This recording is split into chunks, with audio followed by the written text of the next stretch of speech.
Welcome to our life out in the country. My name is Doug. And I'm Ashley. Today we are working... Wait, I just said Coop. My name is Doug. And I'm Ashley. We have been working on an epic chicken coop. Do you want me to say it again?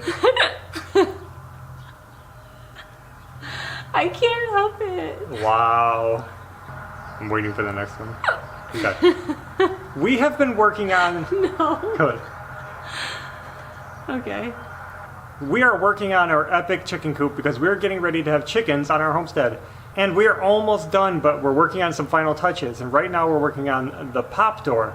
It took us a while to decide what kind of style door to do. Before we've done the swinging door in our small coop, and that worked fine for us, but I really wanted to try the sliding door. So I thought I'd take you guys along and show you how we're going to build a sliding door for a sliding pop door for our chicken coop. So this is what we have accomplished. I didn't want to bore you guys with all the figuring out and thinking, so I'll show you where we're taking off. I cut a hole in the metal. So I just chopped this out, and then I framed in a 2x4 frame. So whatever coop you have is probably going to be different than what we have, so this part isn't important as long as you get the door the size that you want. I'm about to add some wood to the top and bottom just to cover up the metal so the chickens aren't stepping on it. And I think it's going to be about a 16 by 12 inch door for us. That's what we're doing. So let me get these put in and we'll go to the next step. The hole is prepped. I decided to skip the board I was going to put up here, and I just put some J channel. We had some red J channel, so I just put that around the metal and it actually looks a lot better. So that's our new door size. The first thing I'm going to do is put these on, and these will act as a spacer for the door to slide along. So these are cut to 48 inches, and I think they'll be plenty high enough. You can see the door just has to have enough room to slide up out of the way. So probably like double your door size. I'm going to pre-drill these and screw them in just like this.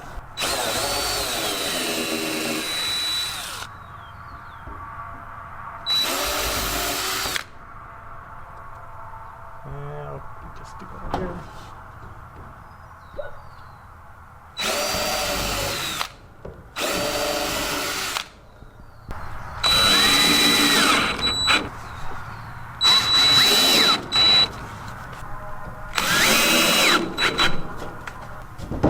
I forgot to tell you guys.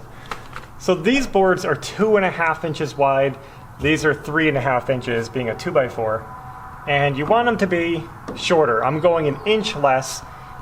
And just to show you, that's going to give room for the door to be in here, sliding. It's going to create a channel. So you just want it to cut back a little bit. And don't be afraid to make it your own, because this is like we are doing this on the fly. You just got to make it up for your own situation, your own measurements. But this is the gist of it.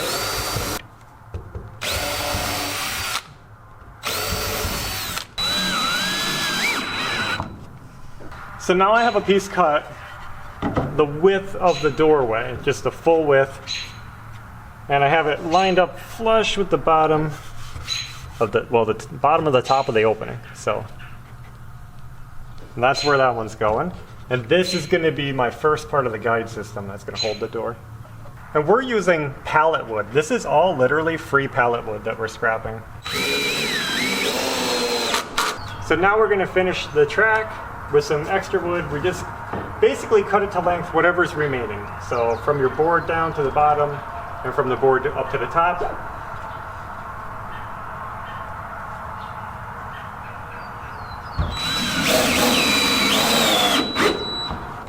The cool thing about these sliding pop doors is if it works right, you don't have to buy hinges, which are a hassle. You don't have to buy special latches in a lot of cases because it can't be pushed open. And we're trying to make our coop like super safe, super secure. All right. Now the same thing on the top.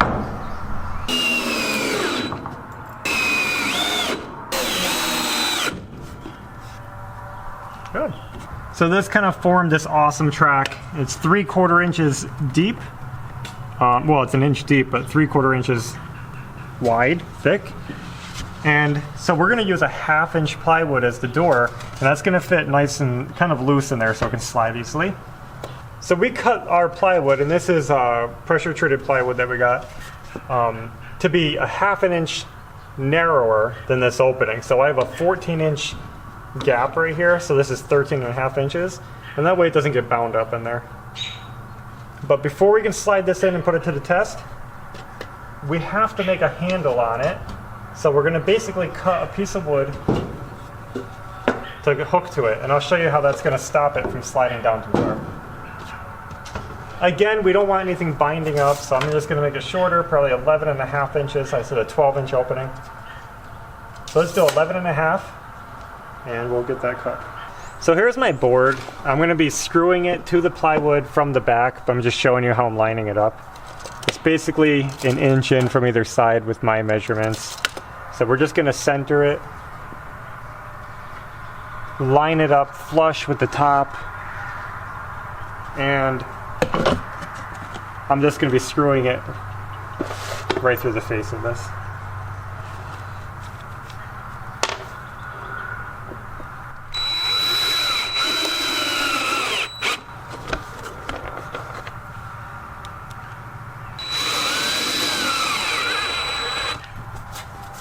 Okay, moment of truth. We get to see the door in action finally. So let's try this out and see how it goes.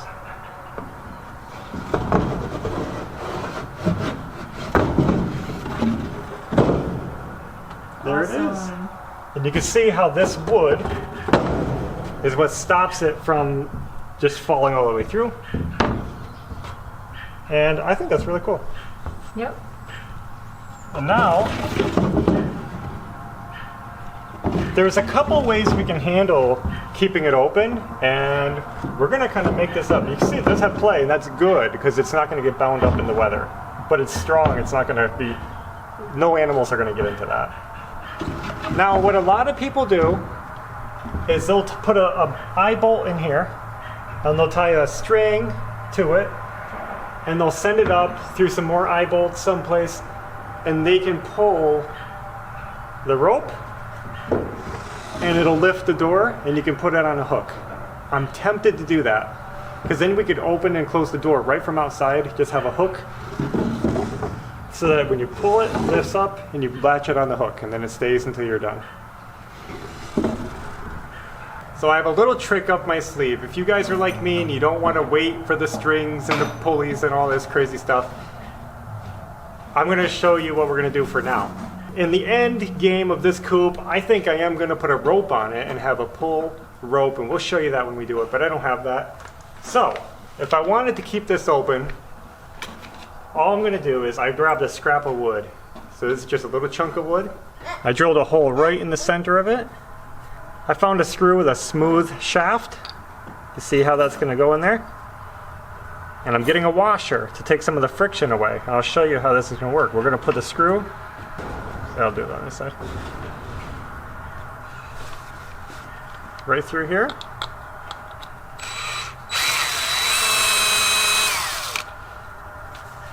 I'll throw the washer on there. I'm going to open this up, and right here on the bottom, I have a piece of wood right here. I'm going to screw it right to the center of that, if I can get it there. And because I'm a bit of a perfectionist, I think I'm going to measure it.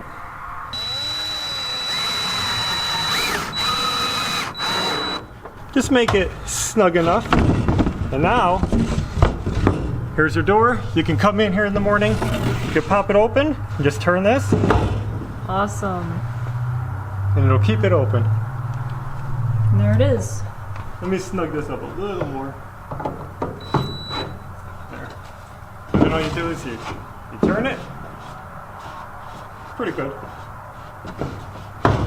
Yeah. So if you don't want to go through the work of the string and all that, that's a good way to just keep it open. And I just make it snug enough that it doesn't easily turn and chop the chicken's head off or something.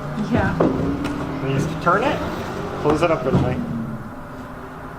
So what do you guys think? That's a pretty awesome pop door. This is our first time doing a sliding pop door. It always intimidated me because I was afraid of the tracks and the wood binding, but this worked really well. And believe it or not, this came off the side of the road. These came off these were pallet wood. It didn't really cost us much of anything. No hardware. No hardware, no expensive hinges and latches, and that's why I wanted to avoid a swinging door, and it's safe because the animals can't push it open, so I love it. Me too. And you said make a hinge door.